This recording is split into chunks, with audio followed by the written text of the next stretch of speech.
नमस्कार। आज मैं आप लोगों के लिए बिहारी के दोहे 8वीं कक्षा से, ये बिहारी जी द्वारा रचित दोहा है और ये श्रृंगारिक कवि बिहारी जी के द्वारा लिखा हुआ है। पहले जो दोहा है वो है, मेरी भव बाधा हरो राधा नागरी सोय, जा तन की झाई परे श्याम हरित दुति होय।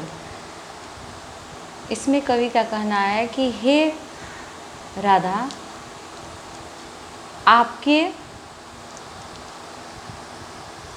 छाया पड़ने से, जो आपकी गोरी छाया है, पीली जो छाया है, वो श्याम पर अगर पड़ती है तो श्यामल संग श्याम जो है,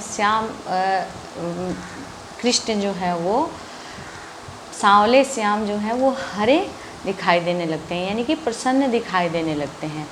तो मेरी सांसारिक दुखों को तुम मिटाओ, हे राधा, मेरे सांसारिक दुखों का हरण करो, सांसारिक दुखों से मुझे मुक्ति दिलाओ।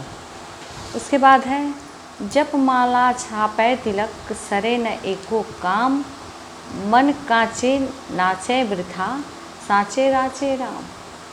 कवि का इसमें कहना है कि जप माला छापे तिलक, ये सब एक भी काम नहीं आता है।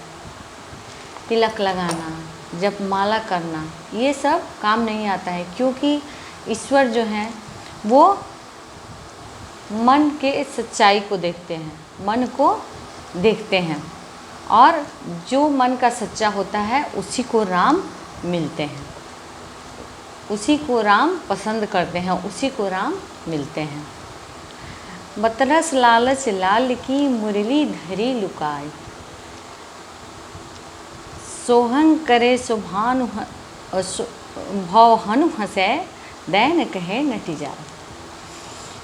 बतरस लालच मतलब होता है बातचीत करने के लोभ से। ये प्रसंग है कृष्ण और राधा जी का।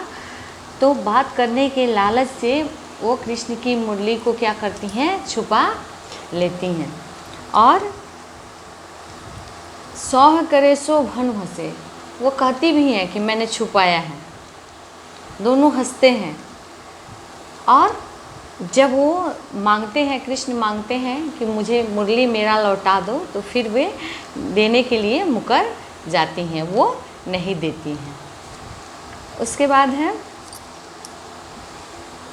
जब जब वे सुध कीजिए तब तब सुध जाहि, आँखिन आँखी लगी रहे, आँखें लागत नाहि। ये कहते हैं, बिहारी जी कहते हैं कि जब जब उनकी याद आती है तब तब मेरी सारी अन्य यादें जो है वो ख़त्म हो जाती हैं। वो भगवान को, ईश्वर को याद करने के लिए कहते हैं कि जब जब मुझे ईश्वर की याद आती है तब तक मेरी सारी अन्य जो यादें हैं वो भूल जाती हैं, वो ख़त्म हो जाती हैं। उन आँखों से, उनकी आँखें जो है आँखिन आँखी लगी रहे, उनकी आँखों से मेरी आँखें लगी रहती हैं और मुझे नींद नहीं लगती। आँखें लागत नहीं, और मुझे नहीं नींद लगती। जब उनका स्मरण होता है, ईश्वर का स्मरण जब मैं करता हूँ, तो मुझे अन्य सारी यादें जो है वो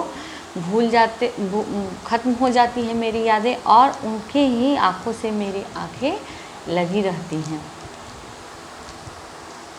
नर की और नल नीर की गति एक करी जोय, जे तो नीचो हवे चले, ते तो ऊंची होए।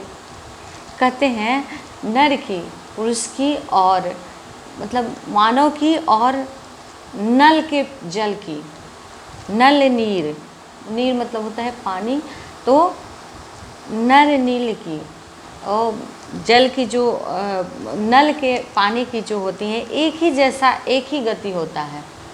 जो जितना ही नीचे रहेगा, अगर नल को नीचे लगाएंगे तो उसकी गति जैसे तेज हो आती है, उसी तरह जो मनुष्य है, मानव है, उसके विनम्र हो जाने से वो समाज में अपनी ऊंचाई प्राप्त करता है, उसको समाज में ऊंचाई मिलती है। संगति सुमति न पावहीं, परे कुमत के धंध, राखो मेल कपूर में, हिंग न हो तो सुगंध। कवि का इसमें कहना है कि संगत सुमत न पावहीं, अगर जिसका आचरण अच्छा नहीं है उसको सुमति के साथ भी रखा जाएगा, अच्छे लोगों के साथ भी रखा जाएगा, तो उसको सुधारना काफ़ी मुश्किल है। जिस प्रकार उपमा देते हुए कहते हैं कि जिस प्रकार कपूर के संग अगर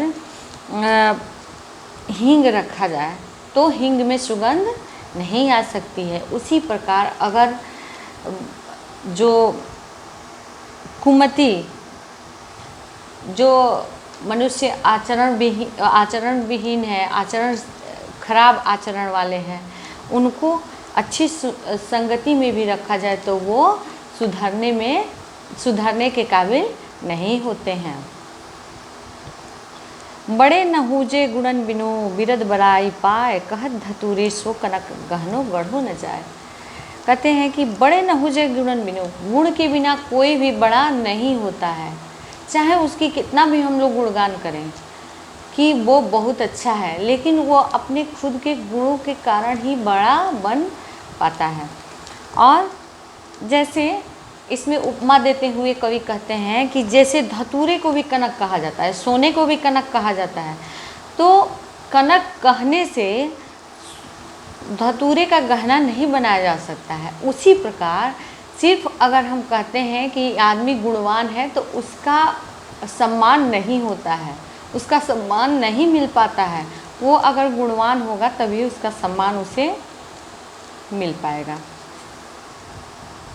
दीरक सांस न लेहु दुख, सुख साई ही न भूल, दई दई क्यों करतु है, दई दई सो कुबूल। ये कहते हैं कि बिहारी जी की दीरक सांस न लेहु दुख, दुख में तुम लंबा सांस मत लो, सुख साई ही न भूल, और सुख में अपने ईश्वर को मत भूलो, और दुख में भगवान भगवान भगवान मत कहो, और सुख में अपने भगवान को मत भूलो। सुख में भी उनको याद करो और दुख में भी उनको याद करो। दई दई क्यों करो तू है, दई दई सुख बोल, और भगवान भगवान क्यों करते हो कि हमको सुख दो सुख दो। भगवान ने, ईश्वर ने जो भी दिया है उसको तुम सहर्ष खुशी खुशी उसको स्वीकार करो, क्योंकि ईश्वर जो है वो दुख और सुख दोनों देता है, और आपको इसके लिए बार बार भगवान को नहीं कहना चाहिए कि हमको सुख दो। वो जो दिए हैं उसको एक खुशी के साथ स्वीकार कीजिए। तो ये था बिहारी के दोहे पाठ के संक्षिप्त भावार्थ था, और इसके आगे मैं आप लोगों को प्रश्न उत्तर बताऊंगी। तब तक आप लोग इसके भावार्थ को समझेंगे और पढ़ेंगे। धन्यवाद।